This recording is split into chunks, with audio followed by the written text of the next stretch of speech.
Oo, lumaki kasi ako sa lolo't lola ko.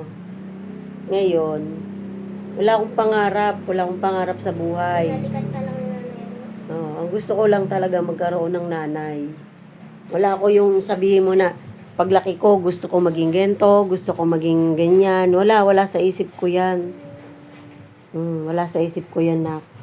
Ang gusto ko lang, magkaroon ako ng nanay. Kasi hindi ko naranasan magkaroon ng nanay eh. Hindi ko nga alam kung anong pakiramdam pag niyayakap ng nanay. Naiingit ka sa mga klase mo? Naiingit ako syempre. Pag ang bahay kasi ng lola ko noon, tanaw na tanaw yung simbahan. Pag sa umaga nasa umaga kasi, ang nagwawalis sa umaga, nagsiga. Pa lang ako noon, 8 years old pa lang ako noon. Marunong na ako magsaing, maglinis ng bahay. Ano yung siga mo? Magsusunog ng mga dahong tuyo, ganyan. Ayusin mo po mo.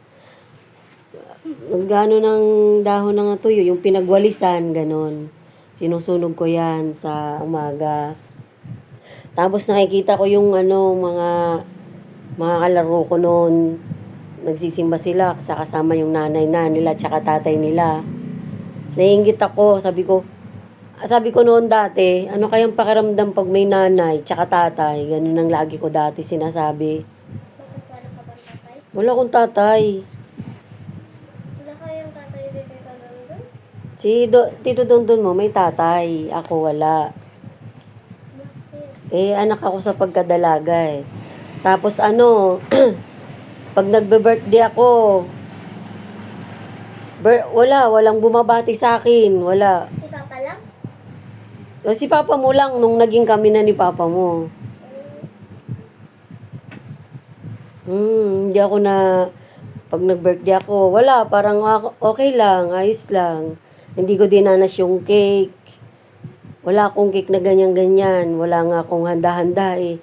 Basta pag lumipas yung birthday, wala lang, birthday ko lang. Wala ni pansit, ni anuman, wala. Wala. Kaya ako hanggat maaari,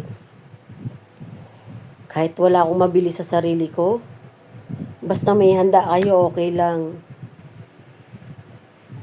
Ba't ka naiiyak? Ba't ka naiiyak Naiiyak din tuloy ako. Hindi, kinukwento ko lang na ganun ang naging buhay ko noon. Kaya sabi ko noon, pag ako nagkaanak, hindi ko ipararanas yung naranasan ko ba. Ba yun, Yasi? Naiiyak tuloy ako. Umiiyak ka kasi. Nag-iiyakan na kami. Oo, yun ang pinangako ko talaga di bali nang wala akong maipundar para sa sarili ko ba, di bali nang hindi ako maganda, basta kayo meron. Kasi mahirap yung ganun na na naranasan ko yung ganun na magbe-birthday ka, wala. Ano ba yung lola mo? Si Lola Loretta, lola ko nun. Tatay na siya? Opo, namatay siya ako, grade 6. Yung lolo ko naman, namatay ako kung hindi ako grade 3, grade 4, mga ganyan. Namatay yung lolo ko. Ganyan sila.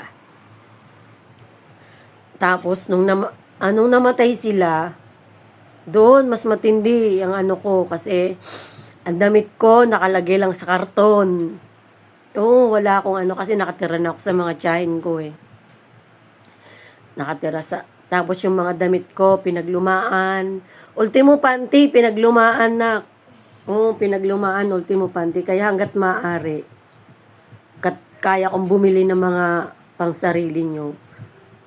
Kahit wala na sa akin, basta kayo meron. Kasi sanay na ako sa ganun kalakaran na eh. Lumaki ako na ganun eh. Na sanay na ako sa wala ako. Ayoko yun maranasan nyo kasi masakit sa yun kalooban. Di baling walang-wala ako, okay lang. Basta kayo mayroon. Ganun ako dati. Tapos, ang dami kong danas na na talagang ayoko rin iparamdam sa inyo. Na Ate, magbihis ka. kahit papaano makakain ng masarap-sarap. Kaya kayo, Hindi kakaligo ko lang. mag-aral talaga ng mabuti. Pinaiyak ako ni Yasi. Kasi si Yasi, nagtatanong Umiyak din ang batang batuta.